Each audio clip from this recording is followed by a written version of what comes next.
Hey y'all, welcome back to Plant and Plate with Mr. Chris. If you love chicken pot pie, but you don't feel like messing with all the pie crust and everything, well, I got something for you. Today, we're going to be making my chicken pot pie casserole. This thing's full of chicken, veggies, it's got a creamy sauce, and to take care of the pie crust issue, we bake biscuits right on top of this thing. I mean, it's comfort food, it's warm, and it is ready for weeknight dinners because it's super easy. So let's make it happen, Captain. First thing you want to do, go on and preheat your oven to 375 degrees. Now, I'll put all the ingredients in the description, but this recipe starts off with cooked chicken. So you got a decision to make. You can boil your chicken, shred it up, that's fine. You can dice your chicken and cook it in a pan and brown it, which is what I did today. Or you can go get a rotisserie chicken from the grocery store and shred that son of a gun up. You just need about 2 to 3 cups of chicken. I browned mine because I like the browning. I think it adds a little flavor to it. Starting at the stove, we're going to put 2 tablespoons of butter in our skillet. We got our skillet on about a medium heat. We're going to let that melt, and then we're going to begin to saute our aromatics and start working on getting our sauce ready. This is the same skillet that I browned my chicken in. I just added my 2 tablespoons of butter. First thing we're going to do, this is a half of a small onion. I just diced it up really fine. We're going to put that into our butter mixture. We're going to cook that for about 3 to 4 minutes. We just want them to get soft and maybe just a touch brown on them. But got our onions done. This is just 2 cloves of garlic that I've minced up. We're going to go on and dump that in there. And we're only going to cook the garlic for about 30 seconds. We just want it to get good and fragrant. If your house ain't smelling good, cook it a little longer. Once it starts smelling good, hey, you done it enough. Time to start building our sauce out. This is just a cup of chicken broth. We're going to go on and add that in. This is 1 can of cream of chicken soup. We're going to go and put that in with our broth. I got a 1/4 cup of sour cream. We're going to go and put that in there. And this is just a 1/2 cup of half and half. I'm using half and half because I had it left over from something else. You can use just skim milk. You can use whole milk, whatever. I will say that the half and half does kind of add a little more creaminess to the sauce. But if you don't have it, it's alright. Then we're going to add in a 1/2 teaspoon of dried thyme and a 1/2 teaspoon of poultry seasoning. Now this thing says that it's optional. It is optional. You can do it without it. But I'm going to go and tell you it makes it a whole lot better to me. If you don't add the poultry seasoning, you kind of wind up with what happened to my 2 favorite teams, the Braves and Bama. You just don't really have the season you wanted at the end, you know? So we're going to put all that in there, kind of mix it up a little bit, get all that to combine. Okay, we got that kind of combined up. I'm going to go on and put about a 1/2 teaspoon of kosher salt in there and a 1/2 teaspoon of fresh ground black pepper. We can adjust the salt and the pepper towards the end, but I want that in there as it simmers. So we're going to bring this thing up to a simmer, kind of keep mixing it up a little bit. We want it to start thickening up just a little bit. Let our sauce cook, get all combined up. This is kind of what you're looking for here. See, it's not quite gravy, but it does kind of have a little cling to it. Now it's time to mix in our filling.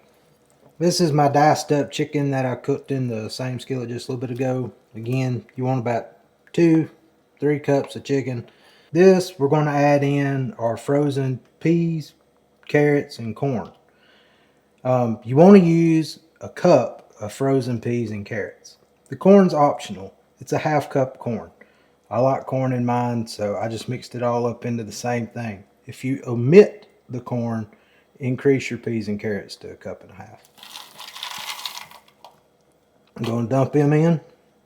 No need to thaw, just dump the whole frozen thing right on in there. Now this is the time to taste your sauce, make an adjustment as far as the salt, pepper piece, And we're just going to fold this in to our sauce. Got our sauce and chicken and peas and carrots all in there. Mixed it all up. Now it's time to assemble our casserole. If you want a 9x13 casserole dish, go on and grease that thing with some cooking spray or some butter or whatever you like to use. And then we're going to assemble our casserole. Also, there's an optional cheese. I put a little half cup of sharp or Colby Jack cheese on it. It's optional. If you want to put it on, you can. If you want to skip it, you can. But mine's going on there. So, we're going to take and put all of the sauce that we just made into our greased casserole dish. Poured all of our sauce with our chicken, our peas, and all that. This is the part I was talking about with the cheese. I just like to put a little on mine. I don't know. Melts into the sauce, makes it a little creamier, gives a little more bite to it to me. I just like it. That's what I'm doing. Also, I grabbed a really deep casserole dish. You don't have to have one this deep. It was just one on top, and that's what I picked up. Now it's time to deal with our biscuits. So if you watched my chicken and dumpling recipe, I told you don't go get the Big Grand's biscuits. But you want that for this. This is just store brand, big overgrown biscuits. And we're going to quarter them up. If you've watched me much, this is kind of what I do when you know this little trick. So we're going to take our biscuits, we're going to put them on our cutting board, we're going to take our pizza cutter, and we're going to cut these bad boys into fourths. And we're going to go through all the biscuits doing it this way. Alright, after you get your biscuits cut up, here's the secret to not having dough, but have a biscuit topping. You want to evenly kind of distribute them across your casserole. But this ain't one of them pop-up things. You don't want to press it down into your sauce. We're just wanting to sit it on top of there, kind of sit it around so these things can expand a little bit as they're cooking. But if you press them down in there, you're going to get a doughy mess instead of bread on top like you want. So I'm going to put all my biscuits on here. I'll show you what we got, and then we'll put this bad boy in the oven. Okay. So I moved my biscuits, got them all on here. Remember, don't press them down. Hopefully you can see they're just kind of sitting right on top of that sauce. That's one of the reasons we want our sauce to thicken a little bit when we put it on here. We want it to be able to support those biscuits sitting on it. Now we're going to put this thing in the oven. We're going to bake it uncovered for 35 to 40 minutes until our biscuits are brown and our filling is bubbly. We'll see in a minute. So here's the casserole cooked up. Just came out of the oven. Mine cooked 35 minutes. We're going to plate this thing up, take a taste, and see how this turns out. Alright, so here's what it looks like plated up. It's a pretty casserole, smells awesome. I'm going to go on and put some fears at ease. That's the biscuit. It's a biscuit. It's bread. It's not doughy. So I'm going to get me a bite of this thing. We're going to sample it and let you know how this turns out.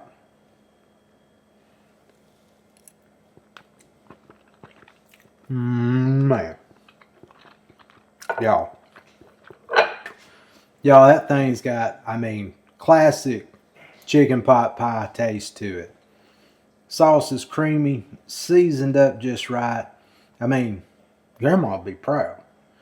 You need to make this on a weeknight. Super easy. Family will enjoy it. It's an awesome meal. Throw a side salad with it and you're good to go. Hey y'all. Thanks for watching. I hope you enjoyed the video. If you did, give me a thumbs up. If you want to see more from Plant and Plate, hit that subscribe button and that bell so you get notified every time we put something out. We do a video about every week. Thanks again for watching. If you make it, let me know how it turned out, and we'll see you down the road. God bless.